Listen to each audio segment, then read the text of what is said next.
மாதிரி குழம்பு வைக்கும் போது ஒரு பிரச்சனை வரும். முட்டை வந்து சிலவங்க ஒரு முட்டை எடுக்கன்னு 2 எடுத்துருவாங்க, சிலவங்க 2 எடுக்கன்னு 3 எடுத்துருவாங்க. மொத்தமாக அவிச்சு கொடுத்து ஆளுக்கு 1 2 கணக்கு வரும். இந்த குழம்பு வைக்கிறது டேஸ்ட் வரும், ஆனால் அந்த பங்கு கூடுதல் குறைஞ்சிரும். அது ஒரு சண்டை வரும். வீட்டில் ஏதாவது மிஸ்டேக் இருந்தால் கண்டிப்பாக கமெண்ட் பாக்ஸில் ஷேர் பண்ணுங்கள். நானும் தெரிஞ்சுப்பேன். நான் என்ன மிஸ்டேக் பண்ணேன், நானுமே நீங்கள் சொல்கிற மெத்தடில் செஞ்சு பார்க்குறேன். Bye. Hello friends, back to Bhavani life style. இன்னைக்கு நம்ம வீட்டில் உடச்சி ஊற்றின முட்டை குழம்பு கிரேவி வைக்க போகிறேன். சரிங்களா?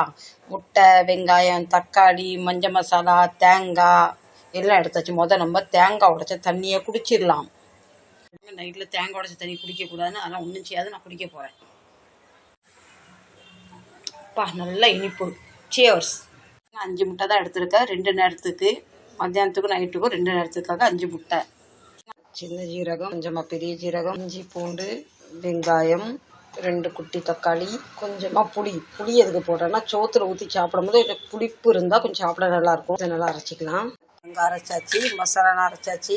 கடுகு, பெரிய ஜீரகம், சின்ன ஜீரகம், கொஞ்சமாக வெந்தயம், வெங்காயம், தக்காளி, கருவேப்பிலை, பச்சை மிளகாய். முட்டை குழம்புக்கு நிறைய டைப்பில் பண்ணுவாங்க.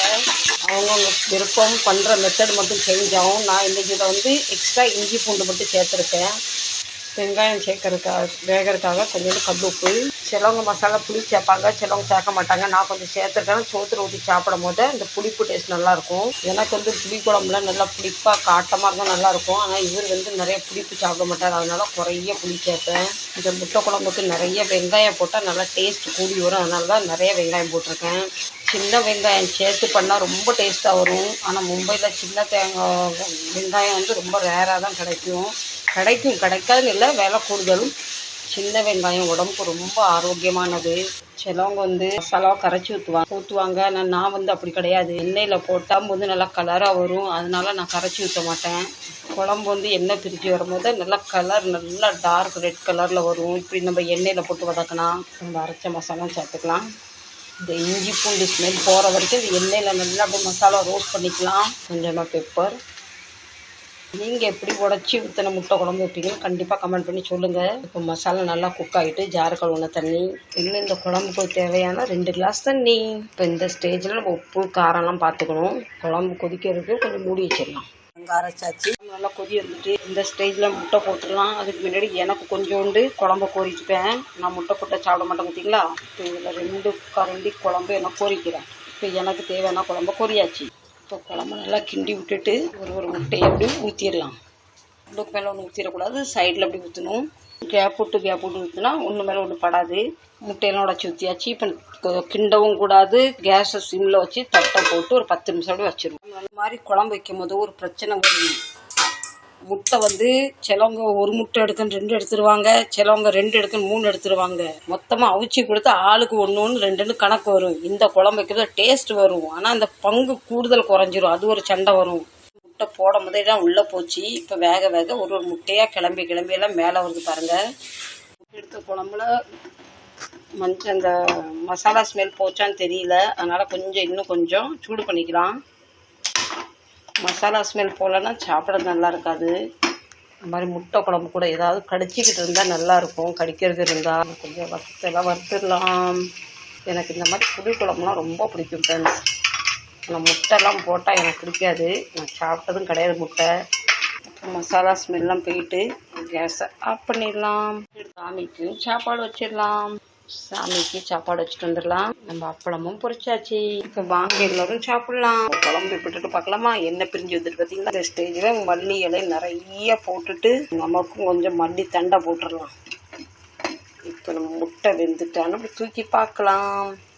பார்த்தீங்களா எப்படி வந்துருக்கு பாருங்கள். இப்போ யாரும் சண்டை போட மாட்டாங்க. போட்ட முட்டை ஒன்றும் இப்படியே நம்ம அல்வா துண்டு மாதிரி வந்துட்டு. இந்த குழம்பு வைக்கும்போது எனக்கே சில நேரத்தில் முட்டை வந்து கரைஞ்சிரும். ஆனால் இன்றைக்கி கரையவே இல்லை. போட்ட முட்டை அப்படியே எல்லாம் வந்துருக்கு பாருங்கள். தெரியுதுங்களா? அப்படியே அல்வா துண்டு மாதிரி வந்திருக்கு முட்டை எல்லாம். இப்போ 2 நிமிஷம் மூடி வச்சிடலாம். சாமி சாப்பாடுலாம் டைனிங் டேபிளுக்கு வந்துட்டு இவர் கண்டிப்பாக ஐஸ் வாட்டர் தான் குடிப்பார். அவருக்கு ஐஸ் வாட்ரு, நான் நார்மல் தண்ணி தான் குடிப்பேன். எனக்கு இந்த தண்ணி விஸ்கி சுட சுட சாதம், நம்ம முட்டை குழம்பு கொஞ்சம் ஆற வச்சிடலாம். இவருக்கு சாப்பாடு சூடாக இருந்தால் வாழ்னு கத்துவார். ஆனால் எனக்கு சூடு சாப்பாடு சாப்பிட ரொம்ப பிடிக்கும்.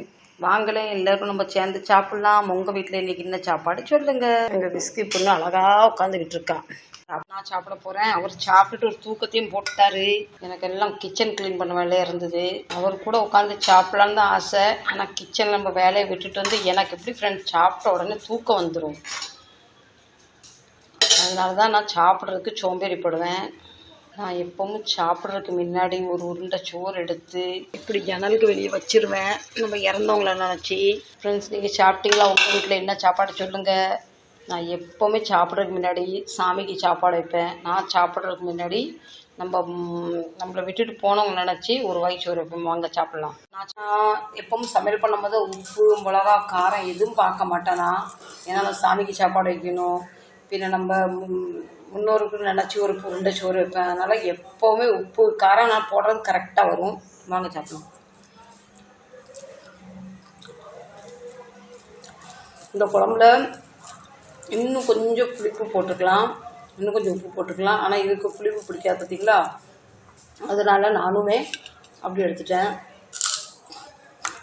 சரி ஃப்ரெண்ட், இந்த பதிவத்தோடு முடிக்கிறேன். லென்த் வீடியோ ஆகிட்டுனா அப்படின்னா நீங்கள் எப்படி தள்ளி விட்டுருவீங்க. பிடிச்சா கண்டிப்பாக சப்ஸ்கிரைப் பண்ணுங்கள். முதல் தடவை பார்க்குற மாதிரி தான் சப்ஸ்கிரைப் பண்ணி வச்சுக்கோங்க. நீங்கள் முட்டை குழம்பு எப்படி எப்படின்னு சொல்லுவீங்க. முட்டை குழம்பு நிறைய மெத்தட் இருக்குது வைக்கிறதுக்கு, ரொம்ப விருப்பம்தான். நான் இன்றைக்கி இதில் எக்ஸ்ட்ரா கொஞ்சோண்டு இஞ்சி பூண்டு போட்டேன். ஆனால் நல்லா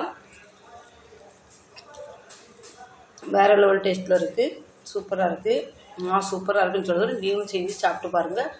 மீண்டும் அடுத்து நல்ல ஒரு பதிவு சந்திக்கிறேன். லைக் பண்ணிக்கோங்க. Tata bye bye, love you, see you.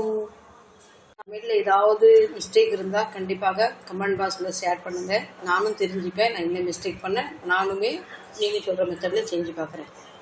Bye.